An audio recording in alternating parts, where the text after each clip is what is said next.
Gusto mo ba ng mas defined na ilong pero hindi ka pa ready sa full rhinoplasty? Panoorin mo to hanggang dulo. Baka ito na ang glow-up shortcut na hinahanap mo.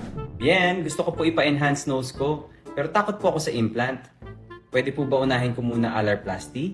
Okay, real talk tayo. Maraming Pinoy ang gusto magpa-enhance ng ilong. Pero full rhinoplasty, medyo intimidating para sa iba. Lalo na kung implant ang usapan at mahaba ang healing process. Good news! May middle ground tayo dyan. Sa clinic namin, tinatawag namin itong Alarplasty Trifecta. So wait ka lang ha, marketing name lang yan. Pero ang ibig sabihin yan, combination ito ng tatlong surgical techniques for alar enhancement. Alar trim, alar lift, at nostril-based resection. It's a simple procedure pero kapag pinagsama-sama, game changer ang mga ito. Hindi siya OI ang outcome, subtle lang siya, balance, at bagay sa native Filipino nose structure. Alam mo yung umingiti ka pa lang lumalapad na agad ang ilong?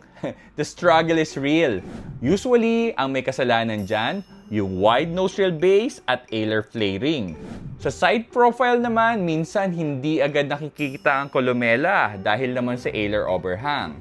So with this combination technique, we control the ala and the nostrils para hindi masyadong lumapad kapag nakasmile at mas pleasing din ang side view. By optical illusion, nagmumukha ring mas projected ang nasal tip kahit walang implant. Sa trifecta, the approach is always 70% ng incision tinatago sa loob ng nostrils para mas seamless at less ang visible scar. You get symmetry and subtle definition without the pressure of a full rhinoplasty job. It won't affect your future rhinoplasty plans if you decide to go that route later. Hi, my name is Dr. Bienpo of Bienpo MD Aesthetics. Curious ka bang makita ang before and after ng Alarplasty Trifecta? Let me know in the comments. Marami kaming photos sa website. The link is in the bio. And don't forget to follow for more classy nose talk minus the drama.